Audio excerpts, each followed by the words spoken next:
How did Capernaum Studios begin? I think it started as God's choice. The people at Cox Ranch wanted to do something to represent God and to show their love and appreciation for Him, and then it manifested into this, and it slowly grew over time. You were praying and fasting and asking God what you can do for Him, and He asked you to open up a biblical first century village for ladies' retreats. You were volunteering at your church, and in the theatrical side of things, the church had asked you to step in and do things of that nature. And then you happened to have a retreat for women, and that was the Hilltop House, and then films and things for God's kingdom. And so you started with live experiences, building the first century village, and that's when Chosen came, and then shortly after that, we had the filmmakers started coming. I agree. Capernaum Studios began because the Lord dropped into my spirit to build a permanent biblical village set.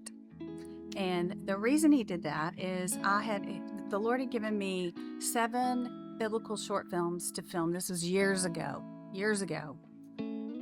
probably 2006 or so.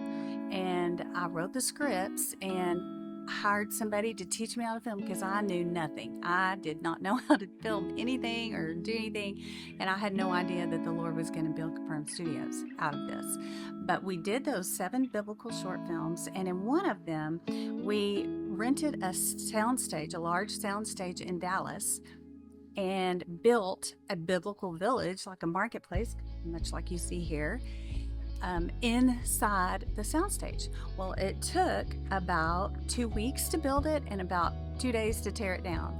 And in that process, the Lord spoke to me to just build a permanent set that filmmakers would come and film in it, and we would also be able to film here. So I commenced to tell people what the Lord had told me, and if you can imagine, I told my husband, and he had thought I had lost my ever-loving mind. It's like, you want to build a what? A village, a biblical village? Yes, that's what I want to do. And that's what the Lord said. And so I, through much prayer and persuasion, convinced him, and he helped me, and we got this village built. And then I thought, well, the filmmakers are going to come and they're going to pay, that will pay for it, all that. Well, that didn't happen for 12 years. It took 12 years for the filmmakers to come. But the Lord did not have us stop, or we just kept going, and we developed our live immersion experiences, which really minister to people coming through here. And this is the ministry heart of Capernaum. And so we didn't just lie dormant. We did a lot, we worked a lot, we built up a lot, and continued on in that process. And then 12 years later, here the films started coming. And we had 2 films, and then we had The Chosen was the 3rd one. So that's how it started. How do you pronounce this place? Capernaum. Capernaum Studios. Capernaum Studios. Okay, good. How did it begin? Well, it began with these 2 buildings right behind me here. Those were the very first 2 buildings that we ever had at Capernaum Studios. So for us to talk about the founding and how this all started, I would like to bring in Saul Peña, who is the Director of Operations out here. Come on in. Hello, I'm Saul Peña. How long have you been here? I've been here since 2009. And that's when you started. In 2009, we were actually building this whole village. He's the longest employee that's been here at Capernaum, so he's been here from the very beginning. So tell me where you're from. I am from Jerez, Zacatecas, and which is around the central part of Mexico. I just had turned 15 years old when I put a foot in the United States. Were you able to speak English then? No, I'm still trying. I think it's really cool that you know 2 languages, because most Americans just know English, and that's it. It is a blessing. It is a blessing. It's really awesome. So tell me about how you came to Capernaum. So I think the Lord opened the doors. We just had a small recession. We got laid off, and the Lord brought us here. It was one of those times where I was not doing too well, and He just opened the door and brought us here at Capernaum. So were you a Christian when you came? Yes, I grew up in a Christian family. I was not doing very well at that time of my life, and probably the lowest I ever been spiritually. And the Lord brought me here, and seeing the village, seeing what everything, that the ambient, the fellowship, the community that was here really changed my whole entire life. And So tell me what it's like to work here. this is probably one of the coolest job, if not the best job I ever had. It is really awesome. You get to do three things. Well, I'll do all the things that I like. I like talking about God. I love using my hands, and more than anything that I like is just teaching. So that's awesome, and you've been such a blessing being here and for all these years, and through thick and thin and hard times. And It's been a blessing. I think we learn just as much as we learn when things are going good. I think we learn a lot when things are not going so well, and He just matured us and makes us to be even better. So I think it's been a blessing just as a whole, for sure. So tell me a little bit about these buildings here. So tell me, what do you remember about this building behind us? When I first came in, the village was barely being finished, but I think these were the very first buildings that got finished. That upper room right there, they just had finished it a couple months before I arrived. That's when they had the first Passover, and they have disciples on that upper room. And so that was really cool. We had a lot of other filmmakers coming by, but one of the most important thing is where they lower the man on this building right here. The Chosen did that. Yes, so this building we built, I feel like the Lord wanted us to build a hole in the roof, and that was back in 2008 or so. And there's a big hole in the roof because of the story of the lame man, because I thought maybe I'll do that someday, or maybe somebody else will do that story, because I love the story. So we built it like that. And so when the Chosen saw it, they were like, oh, this is perfect, so we could do this story. So it was really cool because they got to use that, and they were really the only ones that have done this and have done the story. Do you have any fun facts about this building up here, this upper room? I actually do. We kind of had a little incident, like we almost lost the whole entire building. We had a film going on, and I think somehow it ended up catching on fire, and we lost part of those inside walls and the roof. So that is a fun fact, because they're still standing. It wasn't fun whenever I arrived and seen the village on fire, or part of the village on fire. It was a little scary, but the Lord protected, and it was just, we were able to rebuild it, and it was some sort of big loss, but not to the point where we had to rebuild it from scratch. Yeah, so we rebuilt it, and it's going strong now. Sure is. There's still a little more to do on this other side, on this other building. We need a new roof, so any roofing companies or anybody.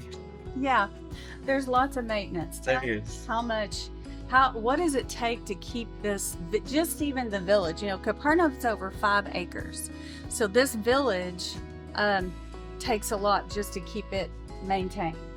There is a lot of work to get done. I mean, we have a bunch of gates that constantly have to be greased, making sure that they're showing and opening properly. We try to keep everything super authentic, so first century, which makes it a little more complicated because we don't want certain things to be used and seen. Cleaning up after events, there is lots of maintenance, rebuilding some of the stuff. I mean, it's been here for almost over 16 years. So through that time, there's a lot of maintenance, retouch. A lot of the grouts on those buildings are falling apart, so we have to regrout again between the rocks. There's just lots of maintenance to be done. Yes, there is. And not to mention, I'm looking at the cedar posts that we need to replace all those. So that's kind of that time. It is. Those termites are really good. They're holy, so they come here to this place and they get fed really well. So tell me the sets that the Chosen built. So this side of the village we had already it was already existing here before The Chosen. What we just kind of like adapted was this other side. We had to rebuild it because there was a hill and there was a statue garden. So when they were filming, they didn't want it to see a lot of that stuff. So we ended up creating all these amazing buildings with stucco, so you could see the difference and how this one has a lot more rock, this one has more stucco, more like For the tax collector. the tax collector. The tax collector building is something that The Chosen built, and then we adapted it because it has to be weatherproof, because filmmakers build their sets that can be torn down. They don't last, and they certainly do not last in the Texas weather. So what do you have to do to weatherproof something? That's right. We had to come back, and so for instance, the ticket booth, the collector's booth, didn't have a roof, so we had to re-roof it. We had to. They use a lot of the drywall, which is only used for indoors, so we had to completely retake it and redo the walls. And we actually had to put this. We used this Tyvek, this protection over it, and then we rebuild it and put stucco on it. So we had to almost taken it the whole apart, but we keep the concept of it. So they are been standing here for almost 5 years now. Yeah, we're very happy that we get to keep that. And they also left a fountain here, and that fountain was so cool, and it was used in the Nicodemus scene in season 1. And Nicodemus was kind of standing by that fountain. Well, the fountain itself started deteriorating really fast. And so that was another thing that our art team came in and had to, I don't know what they did, but they did something to it to make it good again. It did. It started deteriorating. It was. It had a small leak, and again, the weather. Most of that, on the film industry, they use a lot of styrofoam, a lot of silicone, and with the weather, it just started cracking. And so we came back, we redid it, and actually, I think we're repainting right now, or we just finished repainting it. So it is always constantly trying to keep it cool for everybody and keep it clean, and as just like you see it on the TV, we want to keep it that way. So we have another set from The Chosen over here, and it is what we call the Potter's house, but they use it as Peter's house. But that was Peter's house, and right outside over here is where Eden was stomping the grapes. So we thought that was really cool, but the stomping the grapes set thing did not last. That didn't make it. It did not. But we still have the building and where they started filming the Peter's house. That's right. It's pretty cool. And we also have I guess they called it the trading. We know it as the blacksmith, and so they end up changing it. Which the funny part is, when Mary gets called by name. Mm-hmm. So I was watching The Chosen, and I was like, man, where is this at? And so they actually filmed the outside in that room, but the inside was not filmed here. And so since I know the property, I actually tavern. You're talking about the tavern. That tavern is in was somewhere else. Mm-hmm. I had to come back that night and just double check because I was like, I don't remember that building.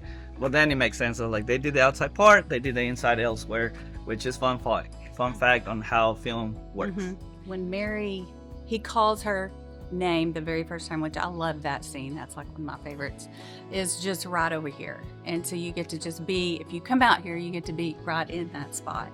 Also, in the upper room was used for several things, wasn't it? Matthew's house. Yes. Inside, Mm-hmm. and it was also Mary's Place. Magdalene's house when she was demon possessed, and Mm-hmm. That's when Nicodemus comes by and yeah, does his thing.